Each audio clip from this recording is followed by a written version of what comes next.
On May 15th, two friends went on a hike in the picturesque Appalachian Mountains in 2018. They planned a short trip to the countryside, but instead of returning home, they disappeared without a trace. Only a month later, one of them was found alive in horrific conditions, emaciated and chained to an iron cage deep in an abandoned mine. The other friend disappeared, taking with him all the money, documents, and the very identity of his victim. You will find out who this mysterious companion really was and how an ordinary walk turned into a month of underground captivity in this video. Enjoy the video. Some names and details in this story have been changed for anonymity and confidentiality. Not all photographs are from the actual scene. The story that would later shake up the quiet town of Boone, North Carolina, began in quite ordinary circumstances. In March of 2018, two men met in the local bar, the Rusty Anchor, which was a popular meeting place for young people and tired workers after their shifts.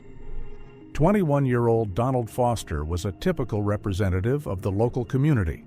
Straightforward, conscientious, he worked as a delivery driver and saved every penny he had, dreaming of opening his own small business. His friends would later describe him as a man of his word who never looked for shortcuts and valued stability above all else. His new acquaintance, 23-year-old James West, made a very different impression. West looked like a man who enjoyed life without burdening himself with any schedules or obligations. He had a strange ability to always show up at the bar with a considerable amount of cash, treating random acquaintances and telling fascinating, albeit somewhat vague, stories about his past adventures. However, as regular patrons later recalled, James never went into detail about his source of income or where he lived. Over the next 3 months, the men saw each other about 10 times. This was not the kind of strong friendship that builds over the years, but rather a camaraderie based on a shared interest in outdoor activities and nature for which the Appalachian Mountains are so famous. The fateful turn of events took place on May 15, 2018. That morning, the friends decided to hike one of the most picturesque but at the same time difficult routes, the Tanawa Trail, which runs at the foot of the majestic Grandfather Mountain. The last documentary evidence that the men were together and in good spirits was captured by a surveillance camera at a Blue Ridge fuel gas station. Around 10 o'clock in the morning, their dark blue SUV drove into the station. The recording shows Donald filling up the car and James leaving the store with bags of food. They looked like ordinary hikers, ready for a multi-day walk in the woods. After the car disappeared around a bend toward the mountains, neither man was seen again by cameras or witnesses. Donald Foster was supposed to return home 3 days later, on May 18th, as he was scheduled to work the next morning, a shift he never missed. However, instead of his son, only a short text message returned to his parents' house. It came from Donald's number and contained words that instantly made his mother feel a chill of anxiety. "I'm sick of everything. I'm going to another state for a while. Don't worry." This short sentence was the beginning of a long nightmare. The boy's parents, knowing his character and habits well, immediately realized that something was wrong. According to them, Donald never used such phrases. He was extremely attached to his family and plans for the future, and such a spontaneous escape to nowhere was completely out of character for him. When the family contacted the Watauga County Police, they faced a cold bureaucratic wall officers checking the data recorded that the message had indeed been sent from Donald's personal device and had passed through a communication tower in the mountain trail area. Since there were no signs of a struggle or an abandoned car with damage at the time, law enforcement officials classified the case as a voluntary disappearance of an adult. The police reports of the time stated that the young man had the right to privacy and to change his place of residence without notifying his relatives. National Park rangers, acceding to the parents' pleas, conducted only a limited search. They inspected the parking lot at the Tanawa trailhead, where Foster's car was not found, and hiked several popular branches of the route. Because the area was vast, and there were no official grounds for a large-scale rescue operation involving helicopters and dog handlers. The active search was quickly called off. Investigators explained to the desperate parents that at this age, young people often feel pressured by circumstances and decide to start life from scratch. The case was left open in the status of search for a missing person, but no action was actually taken. Over the next weeks, the silence around Donald Foster's disappearance grew louder and louder, and hope for his return melted away with each passing day, until an unusually hot June weather in the mountains led bystanders to a place no one could have imagined, even in their worst-case scenario. Almost a month has passed since the day Donald Foster's dark blue SUV disappeared into the dense forests near Grandfather Mountain. For Donald's parents, this time has become a period of endless waiting, filled with the disturbing silence of law enforcement agencies. The police continued to insist on the version of a voluntary disappearance, referring to the same short message sent from the boy's phone. However, nature, which seemed to have safely hidden the secret of the disappearance of the two men, decided to reveal it in the most unexpected way. On June 16, 2018, the weather in the Appalachian region deteriorated sharply. In the afternoon, the sky over Avery County became overcast with heavy leaden clouds, and a heavy downpour began, typical of the summer season in the mountains. 3 local teenagers who were walking near the Elko Quarry found themselves in the epicenter of the storm. This area has been considered closed and dangerous for many years. The Elko Quarry was once part of a large mining complex, but now it has turned into an industrial cemetery. The remains of the old rusty fence were completely destroyed in some places, and the warning signs, "No trespassing," were almost erased by wind and moisture. Looking for at least some shelter from the flowing water, the teenagers wandered deeper into the territory, where piles of stones were mixed with piles of industrial waste and dense bushes. It was there, among the rusty metal structures, that one of the boys noticed a strange detail that did not fit into the overall landscape. It was a massive ventilation hatch, almost completely hidden under a layer of damp earth, fallen leaves, and branches. At first glance, it seemed to be just a part of the old air duct system, but something made the boys stop. When the teenagers jointly pushed the heavy metal cover off, a stream of heavy, musty air rushed out from the depths of the mine, carrying a distinct smell of dampness and unwashed human flesh. But it was the sound that scared them the most, a dull, barely audible metal clang and a faint rustling somewhere far below. One of the teenagers later told investigators that the sound resembled the movement of a large animal trapped in a cage. Using flashlights on their cell phones, they illuminated the concrete well. At a depth of about 4 meters, they could see a small technical room. After climbing down a rusty steel ladder fixed to the wall, the boys found themselves in a room about 3 meters by 3 meters. What they saw was beyond belief. In the middle of the bare concrete walls was a makeshift iron cage welded from thick bars of rebar. In the corner of the cage, on a dirty mattress soaked in moisture, was a man. It was an emaciated Donald Foster. His appearance was horrifying. The once strong man had turned into a shadow of himself. His clothes had turned into dirty rags. His skin had turned a sickly pale gray, and his eyes seemed huge on his tight face. The most terrifying part was the heavy chain, chained to his left ankle with an industrial lock. The other end of the chain was securely attached to the bottom bar of the cell, limiting the prisoner's movements to a few steps inside this iron box. Donald was so dehydrated and disoriented that he barely responded to the voices of his rescuers. According to the teenager's testimony, he only covered his eyes from the light of the flashlights and made unintelligible sounds. It took him a while to realize that these were people who came to help him, not his kidnapper. After inspecting the room, the teenagers and law enforcement officers who arrived 40 minutes later found traces of horrific care. Next to the cage were 5-liter plastic bottles of water, most of which were already empty, and a large cardboard box of army rations. The leftover food was enough to keep the body alive, but Donald was clearly on the verge of starvation. All the supplies were calculated with mathematical precision. The kidnapper did not want to kill his victim, but he was not going to provide him with even minimal comfort. The concrete room was completely isolated. The thick walls and the depth of the room reliably absorbed any cries for help. Investigators noted that the location was ideal. The old technical annex of the mine was excluded from all modern maps and plans, and if not for a random downpour and the curiosity of teenagers, Donald Foster could have remained trapped in this room until the last water supplies were exhausted. However, the most important question remained open. In this cramped prison, there was no trace of James West. Donald's personal phone, driver's license, car keys, and bank cards were also missing.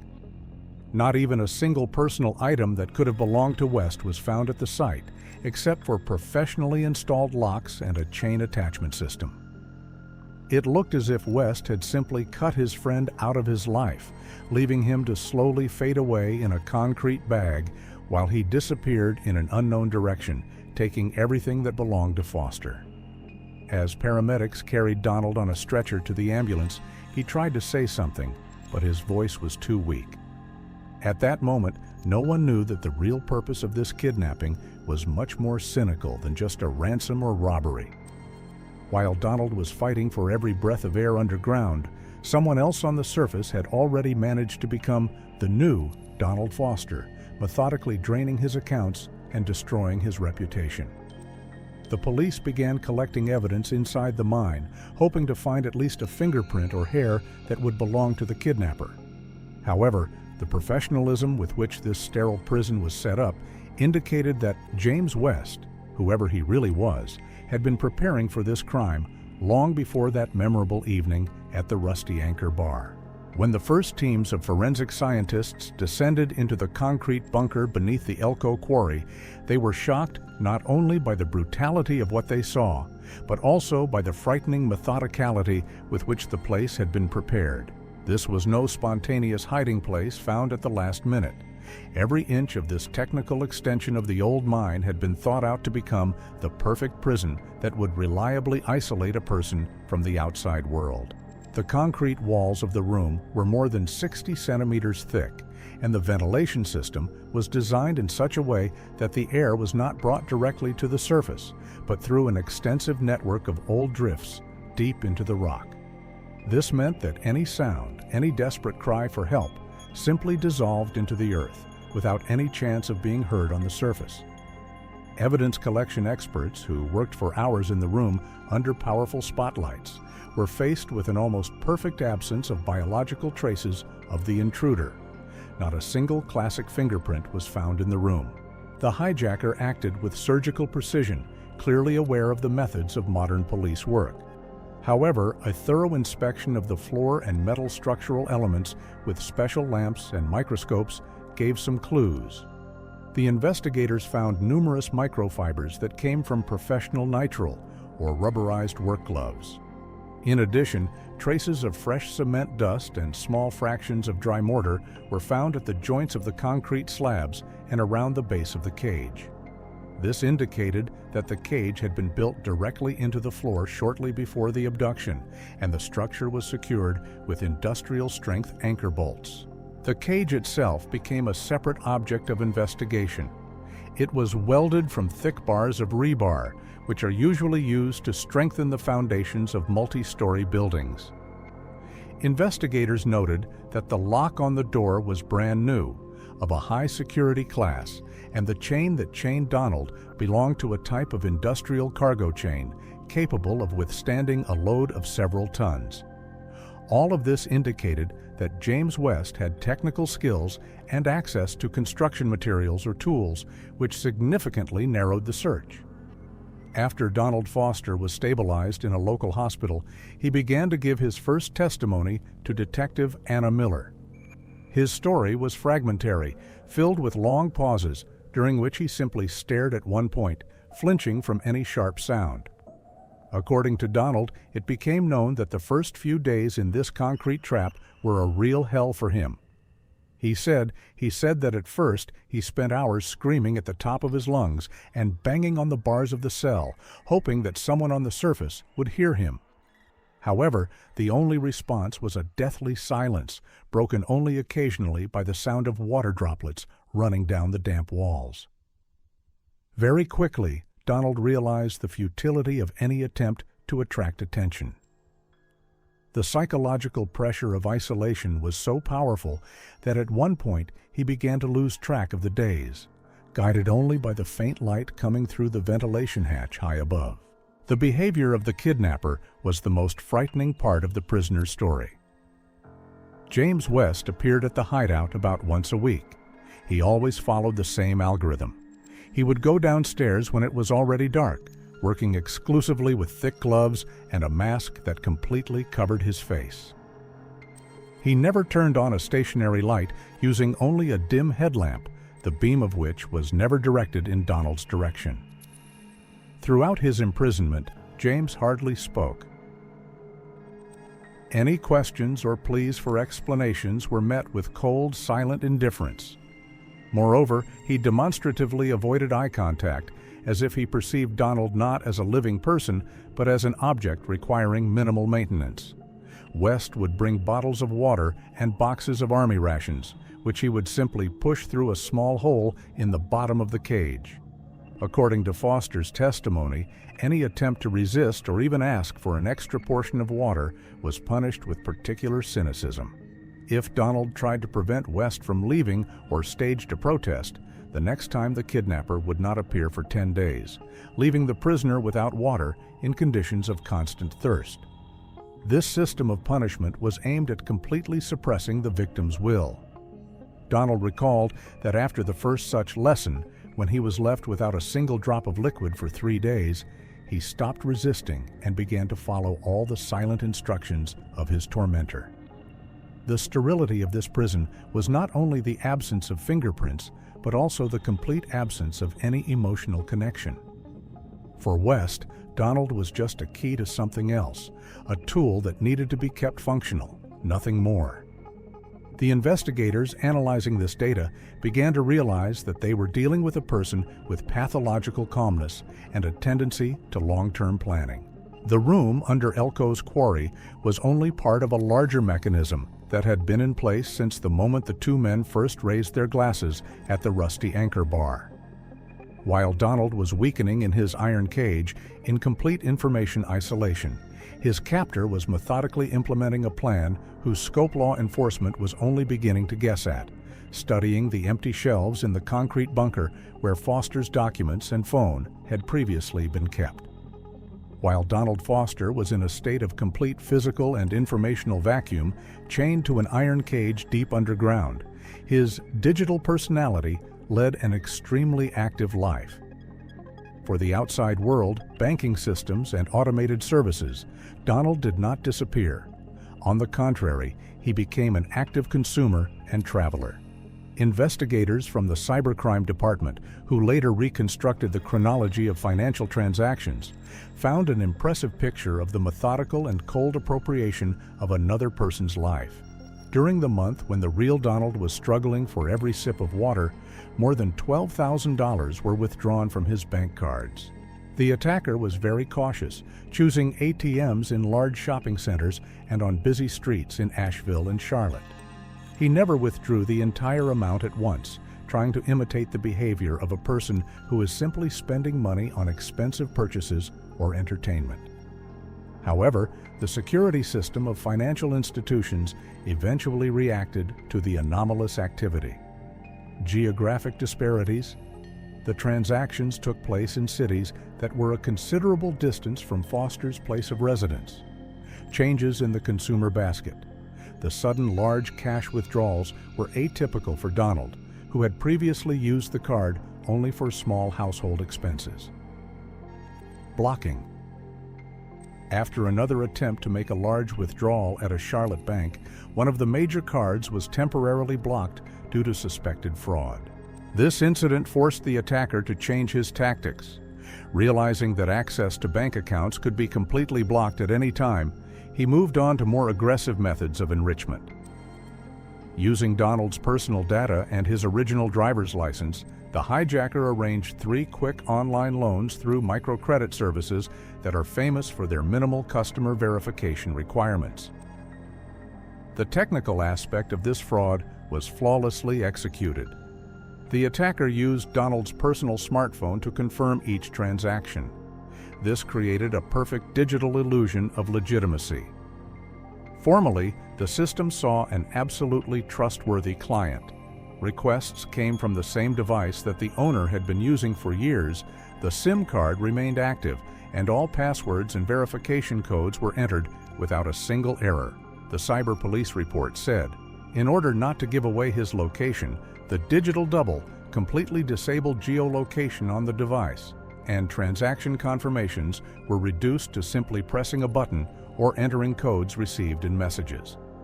Thus, the entire online banking security system was rendered powerless, as it was unable to distinguish between the real owner and someone who was just holding the phone.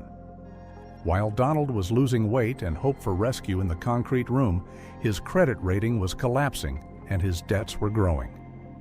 The attacker wasn't just stealing money, he was systematically destroying his victim's financial future. Each dollar received through online loans was another nail in the coffin of Donald Foster's social life. Investigators emphasized that this behavior showed a deep cynicism. The kidnapper knew that Donald was alive and suffering, but this did not prevent him from using the prisoner's phone every day for new frauds. This period of digital duplicity lasted until the attacker began to make small mistakes in communication, trying to maintain the appearance that Donald had simply decided to change his life. However, in the digital world, where every action leaves a trace, even the most well-thought-out plan, sooner or later, begins to crack under the pressure of real facts and the vigilance of those who knew the real Donald Foster. After Donald Foster was rescued from his concrete prison, the first priority for law enforcement was to identify the person who had been holding him captive for a month and methodically taking his life.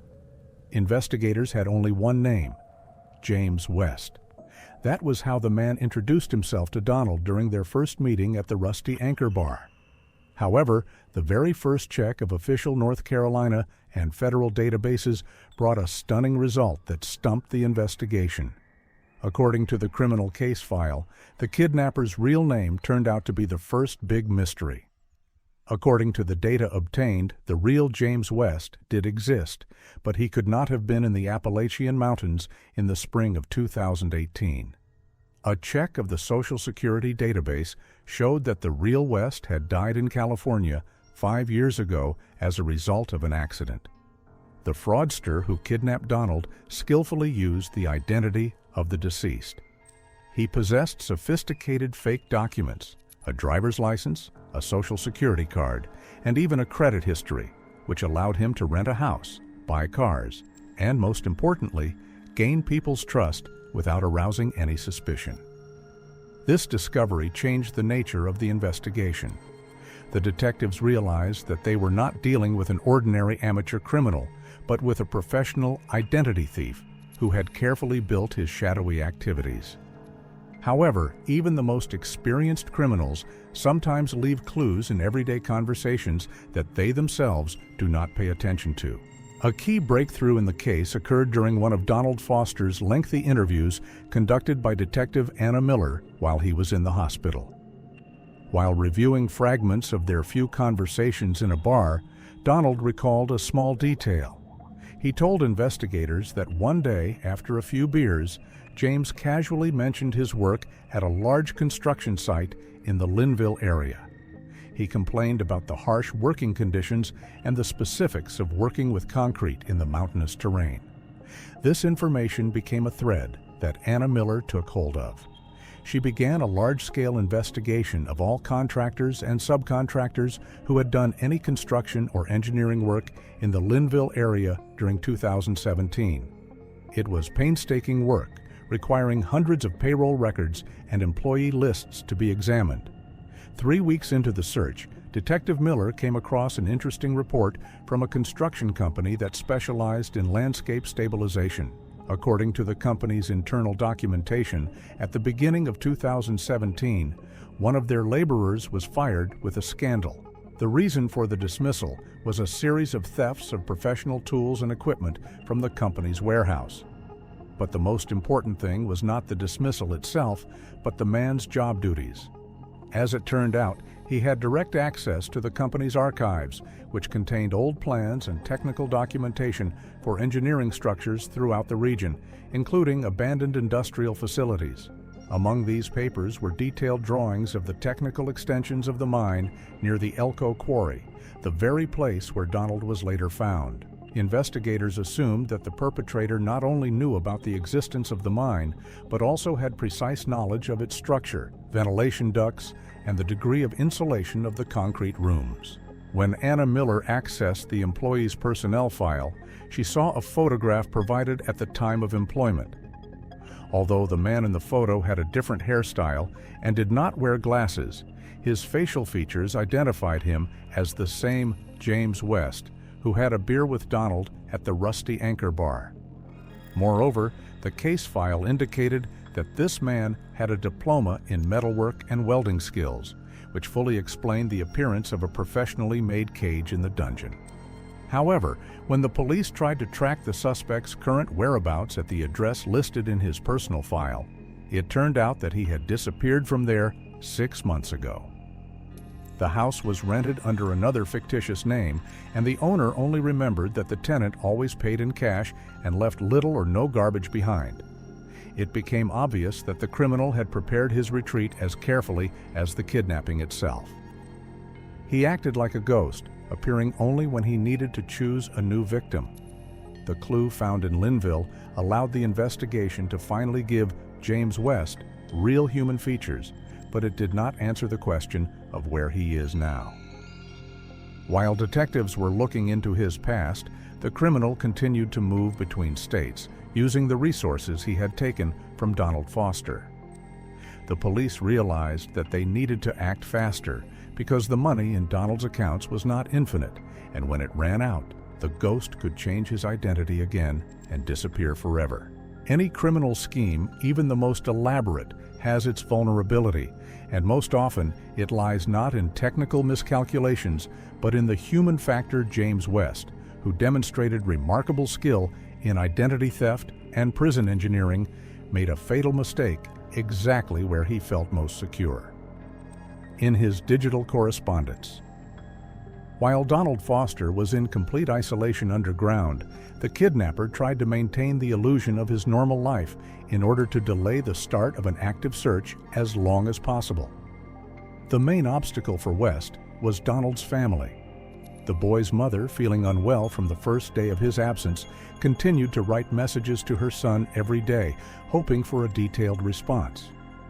The attacker realized that complete silence would cause an immediate police response, so he decided to engage in a dialogue, trying to imitate his victim's communication style. The investigation materials contain copies of these messages, where Donald explained his absence by the desire to be alone with nature. In another message, sent in late May 2018, the kidnapper wrote that he had decided to stay in the mountains for another week, and then go to work in another state, where better conditions were offered.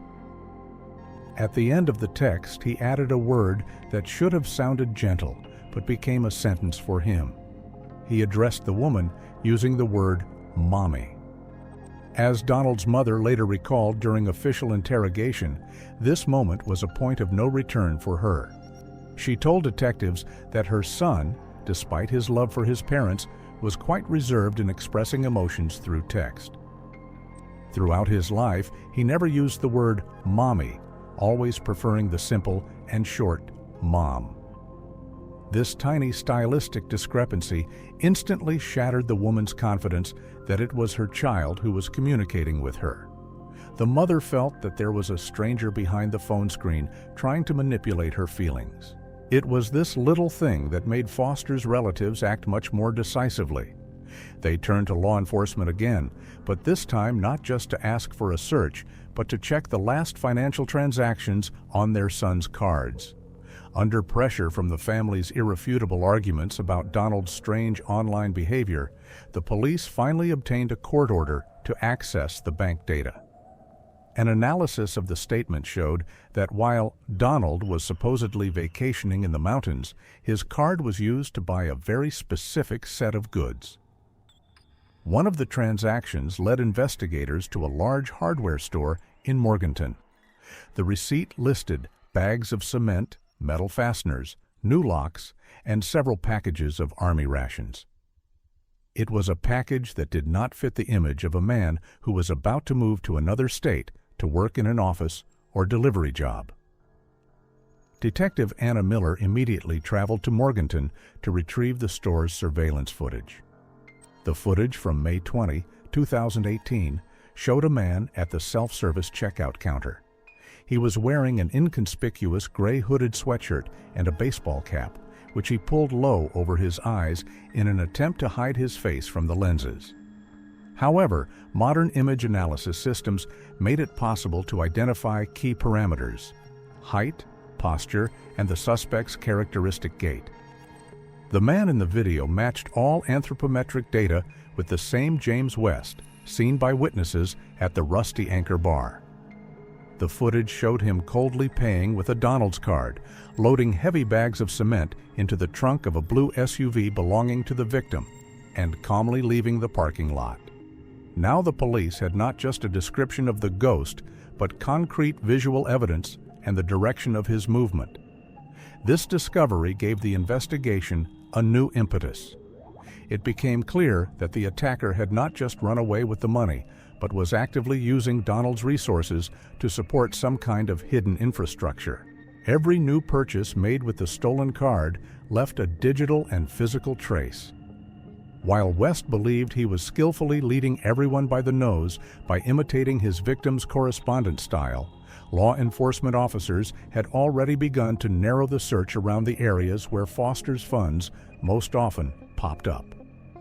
A one-word mistake was the beginning of the end for James West's perfect plan. It turned the voluntary disappearance case into a large-scale investigation of kidnapping and financial fraud. Now the detectives had only to find the place where these two worlds, digital and real, intersect, and do it before the kidnapper decides to get rid of his living source of income forever. The search operation, which lasted more than a month, was coming to an end at the very edge of North Carolina.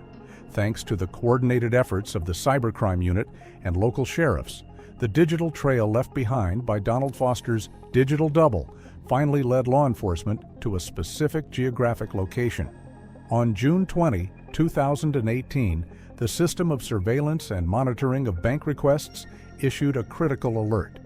The last attempt to enter the network was recorded from the Mountain View Hotel, located on the very border with Tennessee, in a remote mountainous area. This hotel was chosen by the attacker for a reason. It served as an ideal transit point for those who wanted to quickly disappear into the forests of another state or change vehicles. However, James West stayed there too long. As technical specialists later found out, it was at this time that he was trying to implement the final phase of his financial plan, to transfer the balance of funds from Donald's accounts and the online loans he had received to several offshore accounts opened under false names. Circumstances of the arrest. When the raid team arrived at the hotel, it was already late at night. The operation was carried out as quietly as possible to prevent the suspect from destroying evidence or putting up armed resistance. The man was detained in his room as he sat at his laptop, completing another transaction. Surprisingly for the officers, who were preparing for a fierce struggle, James did not offer any physical resistance. He calmly raised his hands, allowing them to handcuff him, and only once broke the silence by asking a question that was striking in its coolness. He just looked at his watch and asked, "How fast did you find me?" "I was counting on having at least 48 more hours," one of the officers later recalled in his report. During the personal search and inspection of the room, they seized items that finally confirmed his guilt and direct connection to the torture in the abandoned mine. The evidence was irrefutable. seized item description and relevance to the investigation. Donald Foster's wallet contained personal photos of the victim and bank cards from which funds were withdrawn. Driver's license, original document in Foster's name that West used for identification. Industrial-style key, a massive steel wrench that was later found to open the mine's maintenance building. Laptop and modem, the devices used to conduct all illegal financial transactions. Psychological profile of the manager. The most shocking moment for the detectives was not the detention procedure itself, but the behavior of the suspect during the first interrogation at the local police station. James West did not behave like a cornered criminal, but like a businessman whose project failed due to an unfortunate accident.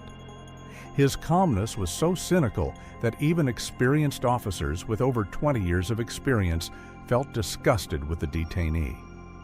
According to interrogation reports, the man felt absolutely no guilt for leaving a living person to rot in an iron cage underground. In his distorted perception of the world, he was not a kidnapper or a torturer. He called himself an asset manager. According to the detectives, he explained his actions as a temporary borrowing of someone else's life, which he considered inefficiently used. In his logic, Donald Foster was just a resource, a passive asset that he decided to convert into cash. This cynicism was evident in every detail. He described in detail how he calculated the number of calories in the rations so that Donald would not die too soon, and how he specifically chose the ventilation system so that the screams would not interfere with his own plans. His lack of empathy was absolute. For him, Donald was not a friend, acquaintance, or even an enemy, just a tool that he used and was going to write off when he was no longer needed. As the detainee was being taken out of the courthouse in the morning to be transported to the county jail, he took one last look at the mountains that had become the site of his short-lived triumph and final downfall. All the mystery he had built around his image in the rusty anchor bar dissipated under the light of police searchlights. However, the investigation still had the most difficult task ahead: to find out whether Donald Foster was the first victim of this manager, and who was actually hiding behind the mask of a man who thought it was possible to appropriate someone else's identity. By the time the paperwork was completed at the state border, the police already had enough evidence to file charges of kidnapping, torture, and massive fraud. However, they did not know that the suspect's real name would open up even darker pages of his past, and that Donald's road to recovery was only beginning within the walls of a rehabilitation center where he was trying to learn to trust people again after a month spent in absolute darkness. After being released from concrete captivity, Donald Foster began a long and painful journey back to normal life, which turned out to be much more difficult than it seemed at first glance. As ambulances and police sirens drove away from the Elko quarry, Donald was left alone to deal with the consequences of his month-long imprisonment. His physical condition was critical. Doctors diagnosed extreme dehydration, atrophy of leg muscles due to prolonged chaining, and vitamin deficiency, which led to problems with vision in the dark. It took Donald more than 6 months of intensive medical rehabilitation just to regain the ability to move freely and regain his former weight. However, as medical experts later noted in reports to the court, the physical wounds were only a superficial part of the trauma. His psychological state remained extremely unstable. The world outside his hospital room seemed full of threats. Donald could no longer work as a courier for a delivery service. A job he once loved for its dynamism had become a source of constant panic attacks. The very thought of driving up to an unfamiliar address, knocking on a door, or entering a private property made him numb. Every stranger on the street now seemed like a potential Robert Lang, hiding his true identity behind a mask of friendliness. The face of a monster, the real name. The investigation, accompanied by a trial, finally tore the last mask off the man. Donald considered his friend, James West, finally ceased to exist, giving way to a real person. Investigators established that the kidnapper was Robert Lang, a professional fraudster who had been wanted in several states for the past 10 years for a series of financial frauds and identity thefts. Lang was a homeless person, a digital nomad in the worst sense of the word. He specialized in finding lonely or gullible people whose resources he could use to maintain his own comfortable existence. The trial became a high-profile event for the entire state. During the hearings, prosecutors presented irrefutable evidence, from video recordings from home improvement stores to detailed reports on digital transactions made from Donald's phone. Particular attention was drawn to the testimony of psychologists who described the methods of torture and manipulation used by Lang. His strategy was not aimed at killing, but at completely depersonalizing the victim, turning the person into a source of passwords and access codes. He was convicted of a number of crimes, including aggravated kidnapping, torture, illegal detention, and massive fraud on a large scale. Robert Lang was sentenced to 30 years in prison without the possibility of early release during the first 25 years. During the sentencing, Lang remained as unmoved as he had been at the time of his arrest. He did not express a single word of remorse, only coldly watched Donald's parents, who could not hold back their tears in the courtroom.